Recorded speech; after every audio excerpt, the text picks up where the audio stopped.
नमस्कार, मैं हूं पंकज पांडे। इन बीसीएन की हिंदी खबरों में आप सभी का स्वागत है। सबसे पहले इन बीसीएन के सभी दर्शकों को और विज्ञापनदाताओं को नए साल की हार्दिक शुभकामनाएं। खबरें शुरू करने से पहले आइए डालते हैं एक नजर आज की सुर्खियों पर।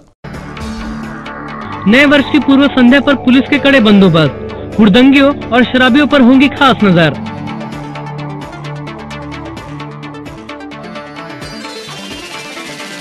और विदर्भ ज्वाइंट एक्शन कमेटी ने पूरा किया 1 साल, विदर्भ के मुद्दों को नहीं छोड़ेगी कमेटी। अब खबरें विस्तार से। साल 2013 की यादगार विदाई और 2014 के ग्रैंड वेलकम के लिए शहर के होटल और लगभग सभी जगहों में यूथ ने तैयारियां पूरी कर ली है।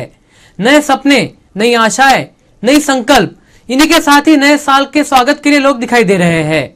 पेश है इस पर हमारी एक खास रिपोर्ट। जी हाँ, बच्चों से लेकर तक बुजुर्ग तक सभी ने अपने अपने ढंग से नए वर्ष के स्वागत की तैयारी कर ली है। युवाओं का जोश तो पिछले 1 सप्ताह से एसएमएस पैकेज के रूप में दिखाई दे रहा है, लेकिन नए वर्ष के पहले भी कुछ ऐसे संकल्प ले लेना चाहिए ताकि उनकी आगामी जिंदगी और आपका जीवन बेहतर हो सके। वे अपने लक्ष्य प्राप्ति के लिए दुगने उत्साह के साथ जुटे। जी हाँ, कई युवा वर्ग अपने दोस्तों के साथ नए वर्ष के स्वागत का जश्न मनाने वाले हैं। बाइक में पूरे शहर की सड़कों पर मस्ती करने के मूड में युवा दिखाई देंगे। गुब्बारों और रंग बिरंगे झंडे के साथ ही रात 12 बजे तक रैली के नजारे आपको दिखाई देंगे। इसके अलावा नव वर्ष की पूर्व संध्या पर आपकी नजर पुलिस पर और पुलिस की नजर आप पर भी रहेगी, इसका भी ध्यान रखना जरूरी है। सभी को सतर्क रहना जरूरी है क्योंकि नियम तोड़ने वालों पर पुलिस की पैनी नजर रहेगी। वहीं नियम तोड़कर बचने के लिए लोग पुलिस पर नजर रखेंगे। सख्ती का फायदा उठाकर पुलिसकर्मी कहीं ज्यादती न करे, इस पर भी आला अधिकारियों सहित नागरिकों की भी नजर रहेगी। बहरहाल इन बीसीएन के सभी दर्शकों को नव वर्ष की हार्दिक शुभकामनाएं। इनबीसी न्यूज के लिए ब्यूरो रिपोर्ट रूपा पंडित। 31 दिसंबर की शाम से युवा ब्रिगेड मौज मस्ती के मूड में आ जाती है, लेकिन इस बार पुलिस ने इससे निपटने के लिए पुख्ता इंतजाम किए हुए हैं। खासकर फुटाला चौपाटी पर नया साल मनाने वालों के लिए यह खबर दुखदायक हो सकती है, क्योंकि 31 दिसंबर की शाम 5 बजे से 1 जनवरी की सुबह 6 बजे तक सभी प्रकार के वाहनों के यातायात पर यहाँ पर प्रतिबंध लगा दिया गया है। मंगलवार को सलाई गोधनी गढ़ ग्राम पंचायत के सरपंच और उप सरपंच के चुनाव संपन्न हुए। सरपंच पद के दौड़ में सुनील राव कोड़े और उप सरपंच पद के दौड़ में विनोद राव भुजाड़े विजयी रहे। जीतने के बाद दोनों ही उम्मीदवारों ने विजय रैली निकालकर जीत का जश्न मनाया। मंगलवार को गढ़ ग्राम पंचायत साले गोधनी के चुनाव संपन्न हुए। इस चुनाव में सरपंच और उप सरपंच पद के लिए उम्मीदवारों को चुन के लाया गया। पूरे गाँव वासियों ने और कार्यकर्ताओं ने सरपंच पद के लिए सुनील राव कोड़े और उप सरपंच के लिए मानिक राव भुजाड़े को चुन कर दिया। इस दौरान उम्मीदवार काफी खुश नजर आए। 13 गट ग्राम पंचायत साली गोधनी या ठिकाणी निवडणूक होऊन 2 महिन्यानंतर सरपंच उपसरपंच एकोबा आणि सगळे 7ही मेंबर एकजुटीने एकत्र राहून या गावाच्या विकासाच्या दृष्टिकोनातून एकोबा ठेवून आज या ठिकाणी चुनाव सरपंच आणि उपसरपंच, सरपंच सुनीलराव गुलाबराव कोडे हे सरपंच आहेत। उपसरपंच म्हणून या ठिकाणी विनोदराव मानिकराव भुजाडे यांना उपसरपंच असं पद देऊन सगळ्या कमिटीने आणि अनपोच एकजुटीने यांची आज घोषणा कार्यरीत या ग्रामपंचायत कार्यालयामध्ये या ठिकाणी आज संपन्न पार पडलेली आहे। मी माजी उपसरपंच प्रकाशराव कुईकर, माझ्या जोडीला असणारे मधुकरराव भुजाडे, आम्ही माझे आहोत, अनेक माझे सहकारी आहेत। आम्ही सगळ्या सहकार्यांनी आणि सगळ्या गावाच्या विकासाच्या विचारकर्त्या लोकांनी या गावामध्ये आम्ही आधी अनपोज निवडणूक घेण्याचा निर्णय घेतला होता। त्यामध्ये आम्ही सगळ्या गावकऱ्यांनी बैठक घालवली। बैठकीमध्ये आम्हाला जरी यश नाही आला, आज विरोध झाला। जीतने के बाद सभी कार्यकर्ताओं ने विजय रैली निकाली और एक दूसरे को बधाइयां दी। कैमरा पर्सन जितेंद्र खापरे के साथ पंकज पांडे, इन बीसीएन न्यूज के लिए। महिला बचत गटों को प्रोत्साहित करने के उद्देश्य से नागपुर महानगर पालिका ने कस्तूरचंद पार्क में दीक्षाम नामक महिला उद्योजिका सम्मेलन का आयोजन किया है। इस आयोजन को अच्छा प्रतिसाद मिल रहा है। बचत गट द्वारा बनाए गए खाद्य पदार्थ और अन्य वस्तुएं यहाँ पर बिक्री के लिए रखी गई है। जसे आता दिवस चाललेले आहेत त्यामुळे थोडी आता लोकांना माहिती झालेली आहे पेपरच्या माध्यमातून, तुमच्या टीव्ही चॅनलवर आता लोकांची गर्दी वाढते आहे। बरं, आपण जे हे साहित्य ठेवलेलं आहे तर आपण साहित्याविषयी काही माहिती द्याल, म्हणजे कसं? हे सगळं जे आहे माझ्याकडे ऑलमोस्ट जे आहे कॉटनच्या आणि वाराणसीच्या साड्या, त्या पण म्हणजे अशा कारखान्यात तयार, म्हणजे कसं आहे या स्वतः हाताने विणलेल्या साड्या हँडलूम जे म्हणतो आपण त्यातल्या त्या कॉटन प्रेस आहे. तसं जी बनारसी जे तुम्ही पाहत होता ही वाराणसी झाली ती म्हणजे मशीनवर तयार नव्हता, त्यांनी हाताने तयार केलेली आहे वाराणसी. बरं, मनपाने जी ही प्रदर्शनी भरवलेली आहे तर म्हणजे मनपाविषयी काय हा जो उपक्रम राबवला? मनपाविषयी तर मी त्यांना आभार मानतो, कारण त्यामुळे आमच्या कसं सर्वसामान्य ज्या लोकांना जिथे स्टॉल फी 3-3, 4-4 हजार रुपये आहेत ते देऊ न शकत, त्यांनी अगदी मानधन तत्वावर जे आम्हाला इथे या सोयी उपलब्ध करून दिल्या आहेत त्याबद्दल मी मनपाचे आभार मानतो. फक्त मला थोडी मनपाला एक तक्रार अशी आहे की इथे जी सिक्युरिटी आहे ती थोडी व्यवस्थित नाही, त्यामुळे तसं रिक्स वाटते कधी कधी सामान ठेवून रात्रीला जाताना. बाकी त्यावर काही फक्त सिक्युरिटी थोडी व्यवस्थित जर त्यांनी केली तर आम्ही इथले सगळे आनंदी म्हणजे सगळ्यांना हे परवडण्यासारखं आणि सगळ्यांना जमेल असं म्हणजे खऱ्या अर्थाने. नए साल के स्वागत के लिए तड़के 1 जनवरी तक बियर बार और शराब की दुकानों को शुरू रखने की सरकारी निर्णय में बदलाव किया गया है. अब प्रशासन ने 31 दिसंबर को रात 1:30 बजे तक ही बियर बार शुरू रखने के आदेश दिए हैं. इससे पहले हर साल 31 दिसंबर की रात शराब बिक्री के लिए बियर बार और वाइन शॉप चालू रखने के लिए समय बढ़ाया जाता था, जिसके चलते नए साल पर तड़के तक बियर बार चालू रखने की अनुमति दी गई थी. विदर्भ ज्वाइंट एक्शन कमेटी को 31 दिसंबर को 1 साल पूरा हो गया. 1 साल पूरा होने के अवसर पर समिति की बैठक का आयोजन रवि भवन में किया गया था. बैठक में समिति के सभी सदस्य और पदाधिकारी उपस्थित रहे. इस दौरान विदर्भ के साथ साथ 2014 के चुनाव पर भी गहन चर्चा की गई. स्वतंत्र विदर्भ की जंग को नया कलेवर देने का संकल्प लेकर 1 वर्ष पूर्व विदर्भ ज्वाइंट एक्शन कमेटी का गठन हुआ था. समिति ने 1 वर्ष में विदर्भ के मुद्दों को लेकर तरह तरह के आंदोलन किए. इस दौरान उन्हें कई बार जेल भी जाना पड़ा और समिति के कार्यकर्ता हमेशा पुलिस के निशाने पर रहे. 1 वर्ष पूरा होने के अवसर पर 31 दिसंबर को समिति की बैठक रवि भवन में आयोजित की गई, जिसमें विदर्भ सहित विविध मुद्दों पर चर्चा हुई.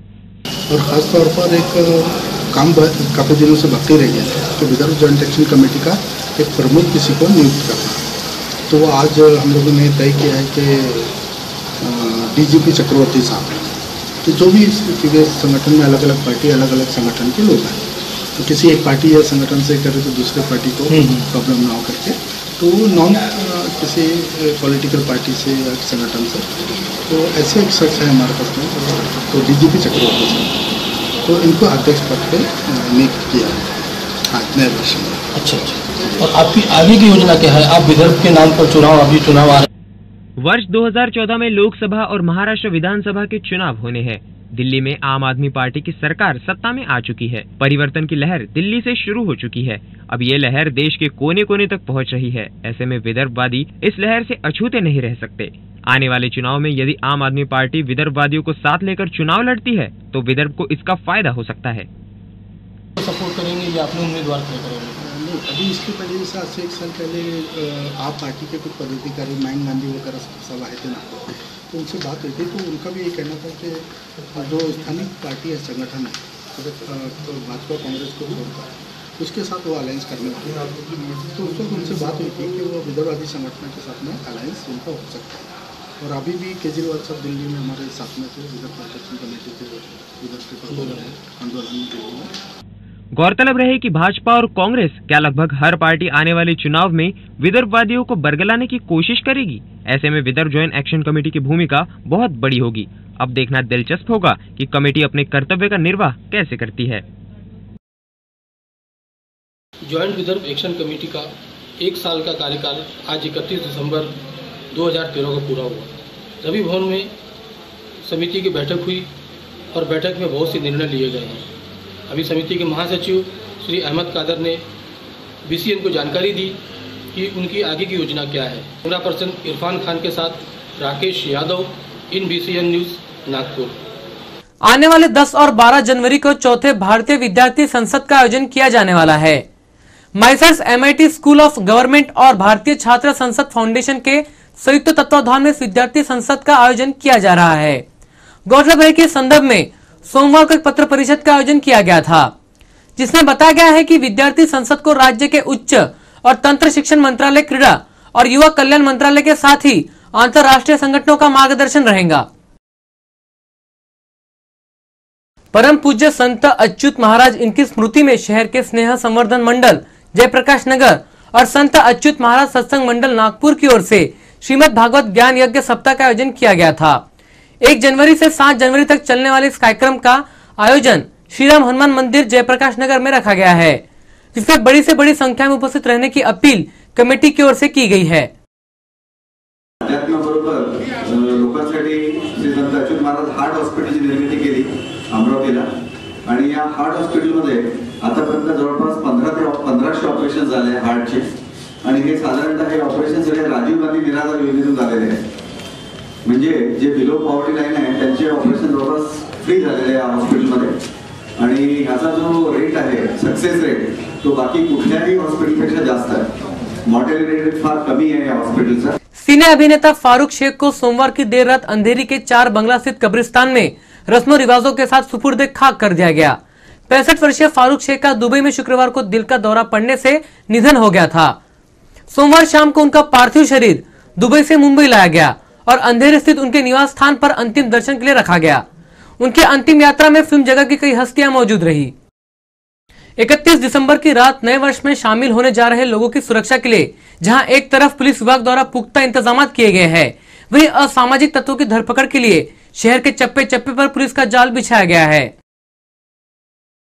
शहर के युवाओं के साथ ही पुलिस भी 31 की तैयारी में जुट गई है। नए वर्ष के आगमन पर शहर में कोई अनहोनी ना हो, इसके लिए पुलिस विभाग सतर्क हो गया है।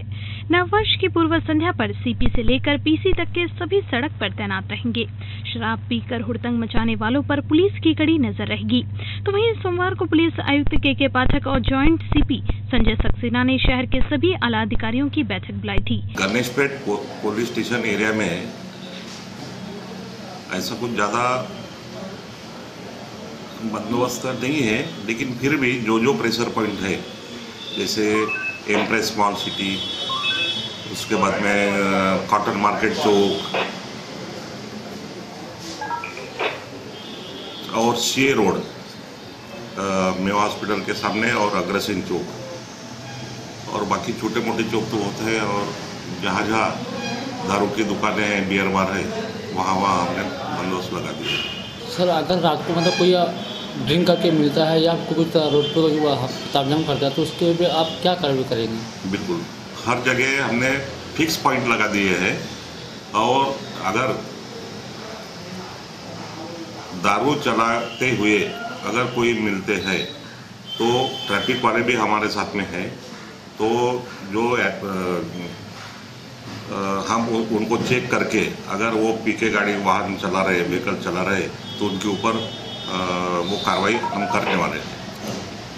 सर जो नागपुर के जो नगरवासी जो वासी है तो उनके लिए आप क्या मैसेज छोड़ेंगे? 31 के दौरान कोई अप्रिय घटना ना हो, इसके लिए भी दिशा निर्देश दिए गए। एनबीसी न्यूज के लिए ब्यूरो रिपोर्ट रूपा पंडित। धनगर और धनगर समाज के नागरिकों को शासन की ओर से दी जाने वाली सुविधाओं से वंचित रखा जा रहा है। इस संदर्भ में 19 दिसंबर को विधान भवन पर भव्य मोर्चा भी निकाला गया था, जिसके बाद धनगर समाज संघर्ष समिति पदाधिकारियों को मुख्यमंत्री की ओर से आश्वासन भी दिया गया था। बावजूद इसके इस समिति ने आरोप लगाया है कि कुछ राजकीय अधिकारी अपने स्वार्थ के चलते जानबूझकर उन्हें इस सुविधाओं से वंचित रख रहे हैं। साल 2013 खत्म होने को है और इस साल बॉलीवुड में कई सारी धमाकेदार फिल्में रिलीज हुई, जिसमें सबसे पहले चेन्नई एक्सप्रेस ने रिकॉर्ड तोड़ कमाई की। फिर उसी फिल्म के साथ कंधे से कंधा मिलाकर क्रिश 3 फिल्म भी छा गई। लेकिन साल के अंत तक धूम 3 ने बड़े पर्दे पर धूम मचा दी। रिलीज के पहले ही दिन फिल्म ने 36 करोड़ रुपए कमा लिए और रिलीज के 11 दिन बाद 235 करोड़ की कमाई कर धूम 3 ने कीर्तिमान स्थापित कर दिया है। धूम 3 की सफलता का श्रेय आमिर खान और फिल्म के गानों को माना जा रहा है।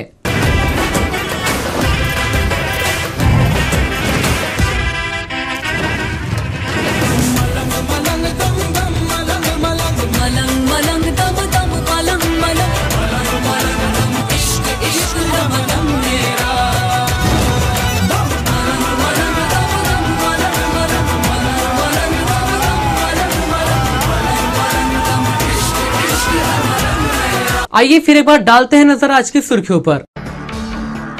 नए वर्ष की पूर्व संध्या पर पुलिस के कड़े बंदोबस्त, हुड़दंगियों और शराबियों पर होंगी खास नजर।